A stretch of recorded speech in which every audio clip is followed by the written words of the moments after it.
Dear Mags, you are my best friend now and always, and I just want to tell you that I love you. Your best friend, Sarah. You know, when it comes to my younger sister, I'm very protective of her, and with good reason. My little sister Maggie looks older than 13, I'd probably say about 16, and boys at that age, well, let's all just be honest here, they're horny little bastards. So if I see some guy approach her, I do what any protective older brother would do. I beat the hell out of them. You know, I give them a black eye, a bloody nose, break some kneecaps, the whole 9 yards. You know, honestly, I really don't mind doing it for my little sister. My little sister Maggie, on the other hand, she hates it. But she's my little sister, you know, I have to protect her.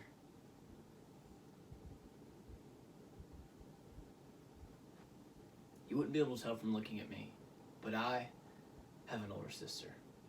And even though sometimes she can get on my nerves, I know that the sibling bond between us is unbreakable.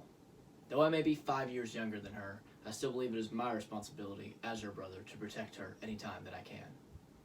In this story, Ben feels the same way about his younger sister, Maggie. But on the day that she needed him most, he couldn't be there. The Yearbook by Josh Dans. You know, it's funny, I remember the day that Maggie got caught skipping school.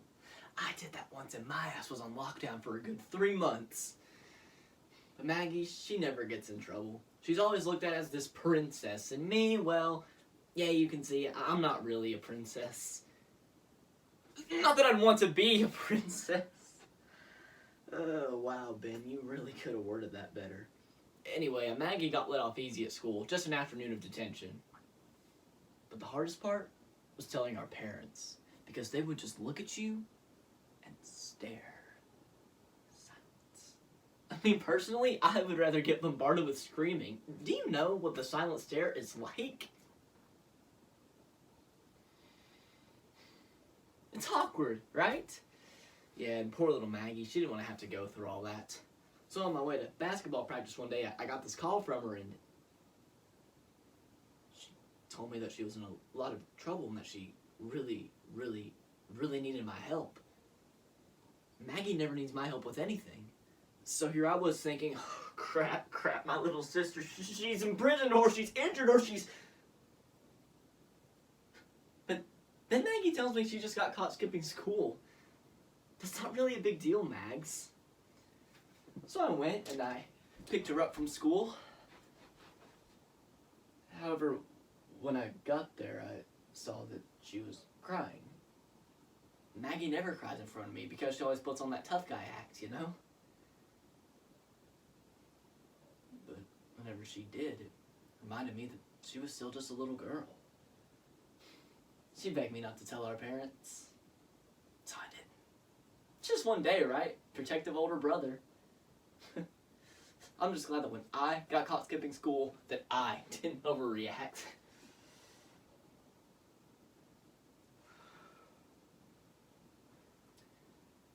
Fast forward a few months after that incident, and it is a few weeks before my senior graduation, and I am stoked. A few weeks before that, we were told that there would be an assembly for all seniors. One final time to be together.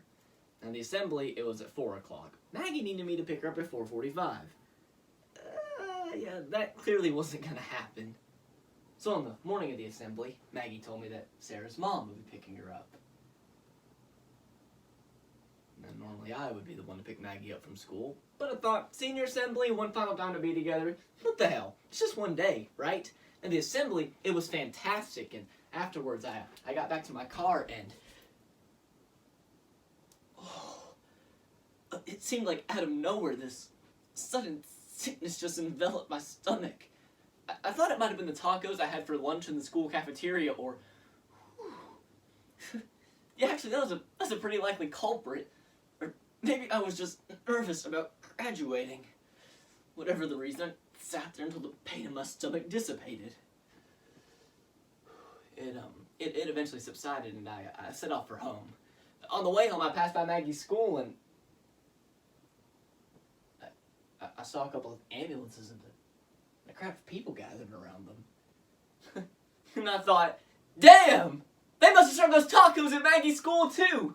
You know what, let me tell you something. There's one thing that I'm looking forward to about college. It's not having to eat that crap that they serve you in the high school cafeterias. I mean, 3 weeks ago, our school chess team had an end-of-the-year banquet catered to by the lunch ladies. Now, the chess team is like the pride and joy of our high school because, well, our football team sucks, and the rest of our teams are basically non-existent. Whatever. Besides the point. The lunch ladies managed to practically poison the entire chess team right before nationals. You want to guess the culprit? Bad lettuce. Freaking lettuce. I mean, who gets sick from lettuce? You know what? Based on that little anecdote, I knew that whatever had happened back at Maggie's school, it couldn't have been a big deal. When I got home, I heard my parents in the kitchen, and from the way things sounded, it sounded like they got to yet another argument, a common occurrence at our house. However, when I walked in there, I could tell that something was wrong. And then, I just saw the color drain out of my mother's face. She looked at me and then at my dad, and then tears just started pouring out of her eyes. Okay, wait, what the hell's going on here, Mom? Dad, what happened? What's the problem? Where's Maggie? And then Dad started to cry too.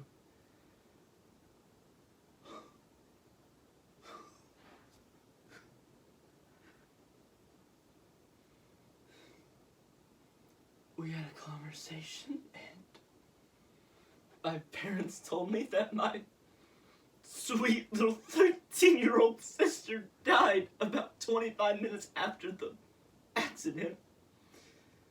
Apparently the father of some girl lost control of his car in the school parking lot, and I'm her protective older brother. I should have stopped this. I mean, here I was joking about high school cafeteria food. Meanwhile, my little 13-year-old sister couldn't even breathe. And there wasn't a damn thing I could have done about it. I'm sorry, Maggie.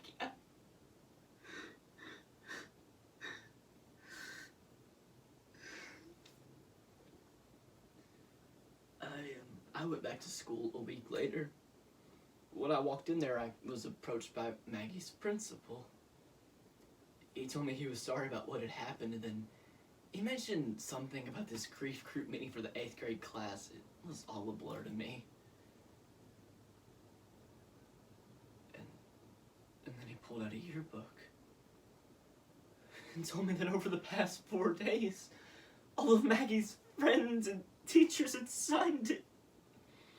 He wanted me to come and read some things from it for the grief group. I was caught off guard. I mean, do I do it? Do I not do it? If I don't do it, is it going to disappoint my little sister?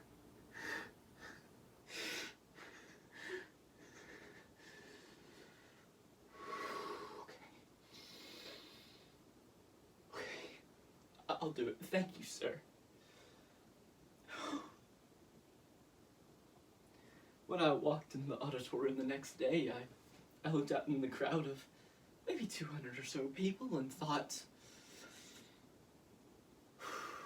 here we go.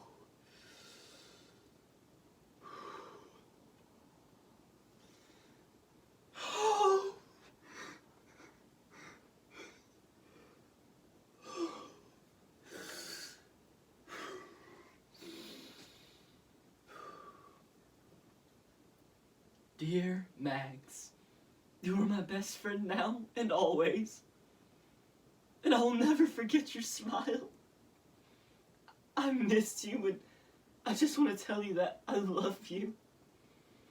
Your best friend, Sarah.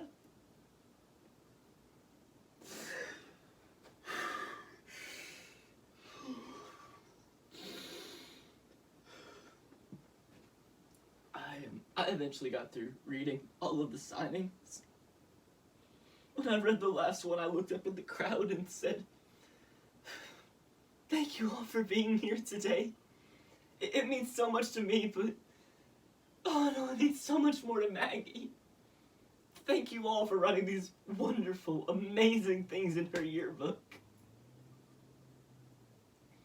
But most importantly, thank you. Thank you for making me feel like Maggie's older brother again. See,